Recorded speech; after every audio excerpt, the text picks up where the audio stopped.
ఒక చర్చ అయితే రాజకీయ వర్గాల్లో జరుగుతుందన్నట్టుగా ప్రచురించడం జరిగింది. ఆవిర్భావ సభలో అదే హైలైట్ కాబోతుంది.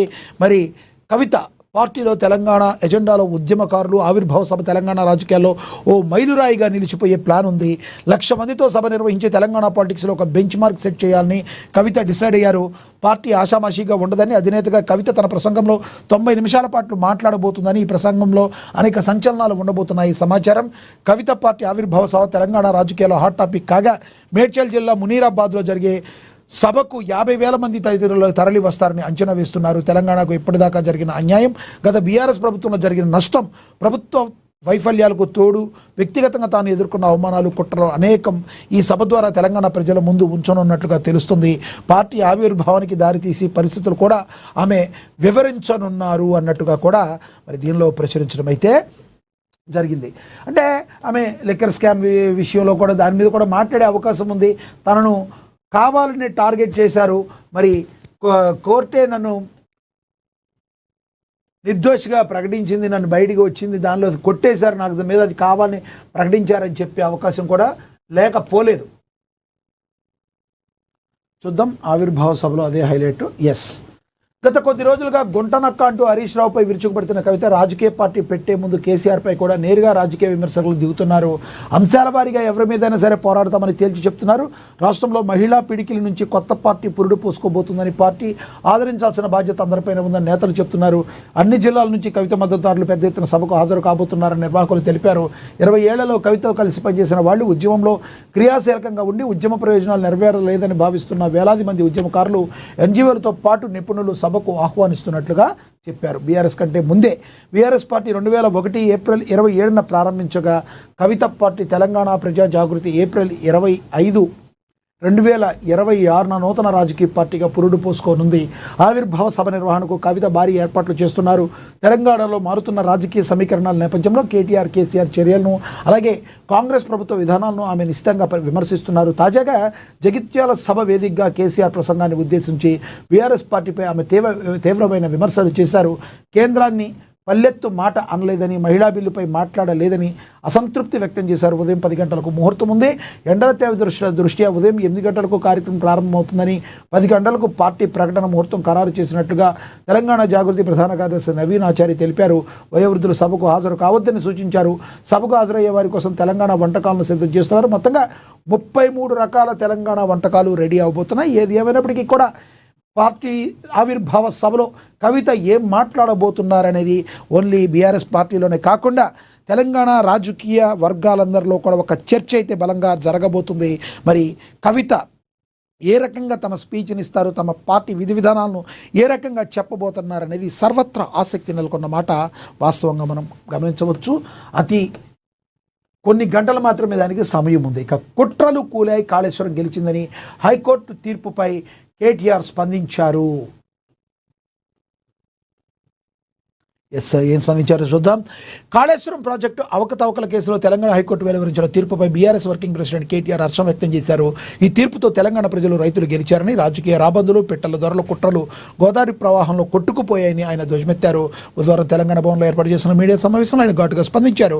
హైకోర్టు తీర్పుతో కూలింది కాళేశ్వరం కాదు, ఆ ప్రాజెక్టుపై కాంగ్రెస్ పన్నిన కుట్రలు కూలిపోయాయని కేటీఆర్ వ్యాఖ్యానించారు.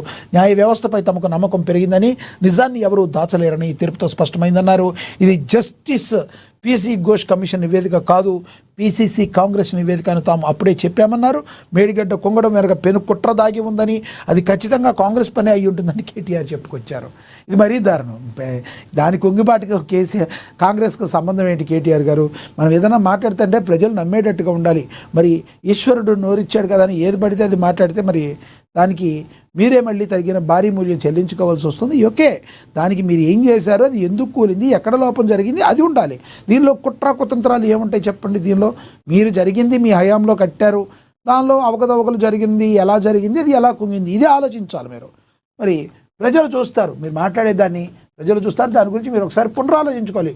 మాట్లాడేటప్పుడు సరిగ్గా మాట్లాడకపోతే మాత్రం తర్వాత ప్రాబ్లం అవుతుంది. ఇక మమతా బెనర్జీ చర్యలు ప్రజాస్వామ్యానికి ముప్పు, తనిఖీల మధ్యలోకి సీఎం వెళ్లడంపై తీవ్ర ఆగ్రహం, కేంద్రం వర్సెస్ రాష్ట్రం వివాదంగా మార్చొద్దు, సుప్రీంకోర్టు సంచలనమైన వ్యాఖ్యలు అయితే చేసింది మమతా బెనర్జీ. మరి మీరు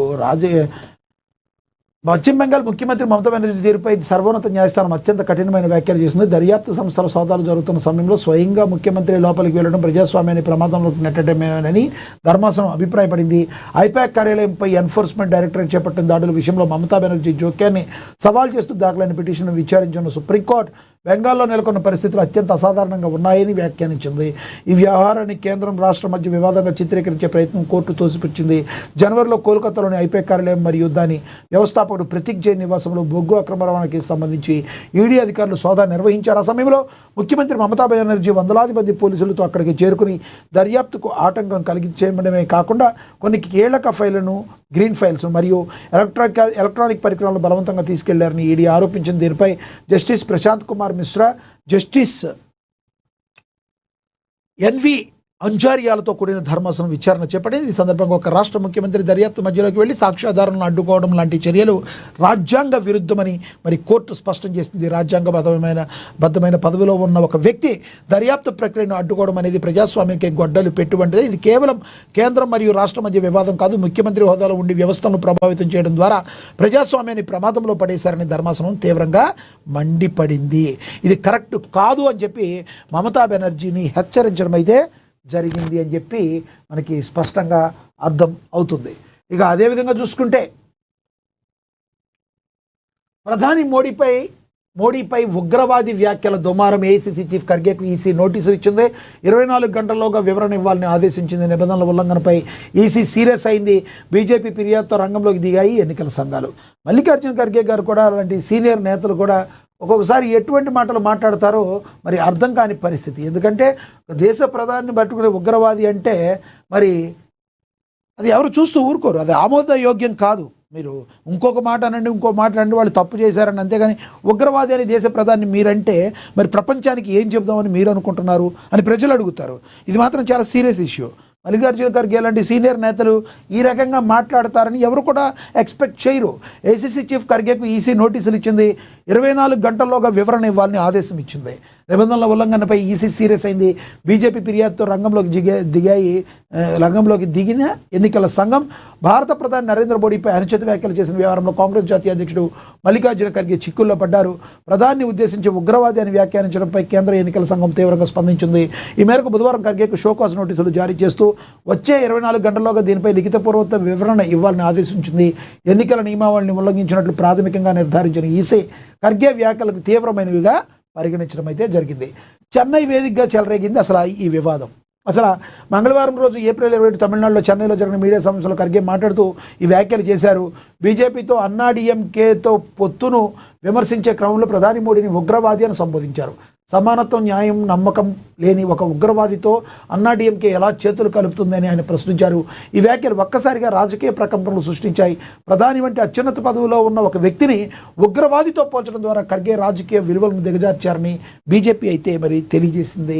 ఇక ఈసీకి చేరిన ఫిర్యాదు రంగంలోకి కేంద్ర మంత్రులు దిగారు. ఖర్గే వ్యాఖ్యలపై బుధవారం ఉదయం కేంద్ర మంత్రులు నిర్మలా సీతారామన్, కిరణ్ రిజిజు, అర్జున్ రామ్ మేఘ్వాల్తో కూడిన బీజేపీ ప్రతినిధి బృందం ఎన్నికల సంఘాన్ని కలిసింది. ప్రధానిపై చేసిన ఈ వ్యాఖ్యలు కేవలం వ్యక్తిగత దూషణలే కాకుండా దేశ సార్వభౌమత్వాన్ని, ప్రజాస్వామ్య వ్యవస్థలను కించపరచడమేనని ఫిర్యాదు చేశారు. ఖర్గేపై కఠిన చర్యలు తీసుకోవాలని, ఆయన ప్రచారం నుంచి బహిష్కరించాలని డిమాండ్ చేశారు. ఈ ఫిర్యాదును పరిశీలించిన అనంతరం ఈసీ నోటీసులు అయితే జారీ చేస్తుంది. ఖర్గే వివరణ కూడా ఇది ట్యాక్స్ టెర్రరిజం వివాదం ముదురుతూ ఉండడంతో మల్లికార్జున ఖర్గే తన వ్యాఖ్యలపై వివరణ ఇచ్చారు. తాను ప్రధాని వ్యక్తిగతంగా ఉగ్రవాది అనలేదని, ఆయన అనుసరిస్తున్న